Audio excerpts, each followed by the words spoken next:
বাংলাদেশের রাজনীতি জটিল থেকে জটিলতর হচ্ছে। নির্বাচন নিয়ে যে স্বপ্ন, যে আশা, বিএনপি এবং অন্যান্য যারা দেখছিলেন, তাদের সেই স্বপ্ন ক্রমশ দুঃস্বপ্নে পরিণত হয়ে যাচ্ছে। অন্যদিকে নির্বাচন নিয়ে যারা পলিটিক্স করছিলেন, রাজনীতি করছিলেন, তারা আপাত দৃষ্টিতে তাদের সে রাজনীতিতে সফল হচ্ছেন।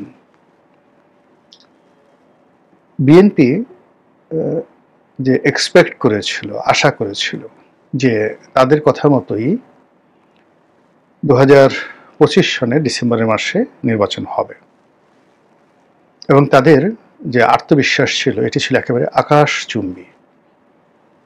বর্তমান সরকারের কোনো সামর্থ্য নেই, শক্তি নেই বিএনপির এই যে শক্তিমত্তা, ডিসেম্বর মাসে নির্বাচন আদায় করে নেওয়ার শক্তিমত্তা, এটাকে চ্যালেঞ্জ জানানোর। বিএনপির আত্মবিশ্বাস ছিল যে প্রশাসনে তাদের লোকজন ইতিমধ্যে নিয়োজিত হয়ে গেছে, মাঠঘাট পথ তাদের নিয়ন্ত্রণে, তাদের প্রধান প্রতিদ্বন্দ্বী আওয়ামী লীগ বাংলাদেশে নেই।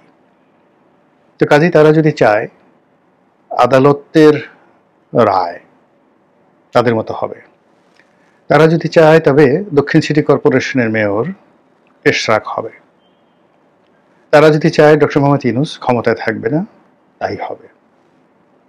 কিন্তু গত যদি 60 দিন অর্থাৎ 2 মাসের ঘটনা পরিক্রমা দেখেন, তাহলে দেখবেন যে বিএনপির সব আশাগুলো নিরাশায় পরিণত হয়েছে, সব আত্মবিশ্বাসগুলো ভেঙে চুরে চুরমার হয়ে গেছে, এবং তাদের আশা এবং যে আত্মবিশ্বাস সংক্রান্ত যে সফলতা তারা আশা করেছিল, প্রায় সবগুলো ধূলিসাৎ হয়ে গেছে। সরকার খুব সুকৌশলে বিএনপিকে ডিসেম্বর থেকে ফেব্রুয়ারি পর্যন্ত নিয়ে গেছে, আবার এখন ফেব্রুয়ারি থেকে এপ্রিলের মধ্যে টানা হেঁচড়া শুরু করেছে।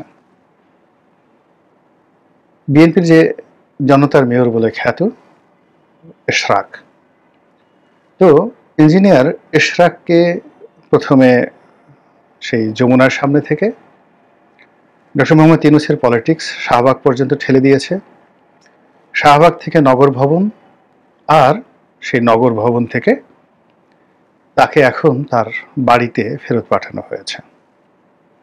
রাজ্যের হতাশা এবং যাকে বলা হয় অস্থিরতা, এই যুবককে, যে কিনা বিএনপির তারুণ্যের প্রতীক, তারেক রহমান সাহেবের দক্ষিণ হস্ত এবং আশার বিমূর্ত প্রতীক, তো সেই তরুণ নেতার যে অপ্রাপ্তি এবং সরকার কর্তৃক নাস্তানাবুদ, এবং তাকে নিয়ে যেভাবে জামাতের লোক, এনসিপির লোক ঠাট্টা করছে, মস্কারা করছে, এতে করে আগামী দিনে তার রাজনীতির যে ইমেজ, এটা পুনরুদ্ধার করা সত্যিকার অর্থে তার জন্য কঠিন হবে। দ্বিতীয়ত, সরকারের যারা কর্তা ব্যক্তি যেভাবে তাকে টার্গেট করেছে, সেক্ষেত্রে এই সরকার যদি ক্ষমতায় থাকে এবং এই সরকারের অধীন যদি নির্বাচন হয়, তাহলে এশরাক মেয়র তো দূরের কথা, অন্য যে কোনো নির্বাচনে সরকারি প্রশাসন যন্ত্রের যে বদনজরের কবলে পড়বে, সেটা কাটিয়ে ওঠা তার পক্ষে সম্ভব হবে বলে আমার কাছে মনে হচ্ছে না। তো যেটা বলছিলাম যে ডক্টর মোহাম্মদ ইউনূস এবং তার যারা লোকজন বিএনপিকে খুব সুকৌশলে ডিসেম্বরের যে দাবি, সেই দাবি থেকে ফেব্রুয়ারিতে নিয়ে গেছে লন্ডন বৈঠকের মাধ্যমে। এখন লন্ডনে একটা বৈঠক হয়েছে তারেক রহমান সাহেবের সঙ্গে ডক্টর মোহাম্মদ ইউনূসের, এবং সেই বৈঠককে কেন্দ্র করে অনেকগুলো আশা, অনেকগুলো ভরসা, অনেকগুলো যাকে বলা হয় স্বপ্ন বিএনপিকে আবেগ আপ্লুত করেছে। তারা দেখতে পাচ্ছে যে এই ডিসেম্বর এলো বলে, তারপর এই ফেব্রুয়ারি এলো বলে, তারপর ফেব্রুয়ারি মাসের 15 তারিখে যদি নির্বাচন হয়, 16 তারিখে আমাদের ক্ষমতা, আমরা প্রধানমন্ত্রী, আমরা রাষ্ট্রপতি, আমরা এমপি, সব কিছু আমাদের অধীন। এবং এই স্বপ্নে তারা বিভোর হয়ে ডক্টর মোহাম্মদ ইউনূস এবং তার যারা লোকজন তাদের সপক্ষে যে কথাগুলো বলা শুরু করলো, সেই সকল কথা এখন তারা ফিরিয়ে নিতে ইচ্ছা করলেই পারবে না। অথচ এই গত 60 দিনের মাথায় পুরো রাজনীতির প্রায় সবগুলো সমীকরণ বিএনপির বিরুদ্ধে চলে গেছে এবং ডক্টর মোহাম্মদ ইউনূসের পক্ষে চলে গেছে, জামাতের পক্ষে চলে গেছে। এবং বিএনপির যে আপাতত যে আত্মবিশ্বাস, সেই আত্মবিশ্বাসটা মানে এমন একটা জায়গাতে চলে এসেছে এবং বিএনপিকে টেনে হেঁচড়ে এমন একটা জায়গায় আনা হয়েছে, তারেক রহমান সাহেবকেও টেনে হেঁচড়ে এমন একটা জায়গায় আনা হয়েছে। এখন নাহিদ বড় না তারেক রহমান বড়, এদেশে নাহিদের অবদান বেশি না তারেক রহমান সাহেবের অবদান বেশি, এই সকল কথাবার্তা হচ্ছে। সালাউদ্দিন সাহেব বড় নেতা না সার্জিস বড় নেতা, এদেশে তাসনিম যারা, তাসনুভা, ডাক্তার তাসনুভা, অন্যান্য যে সকল এনসিপি নারী নেতৃত্ব রয়েছেন তাদের সমপর্যায়ের জ্ঞানী গুণী লিখিত লেখাপড়া যায় না সেই নেত্রী, মহিলা নেত্রী বিএনপিতে নেই, এই ধরনের একটা ভাইব তোলা হচ্ছে।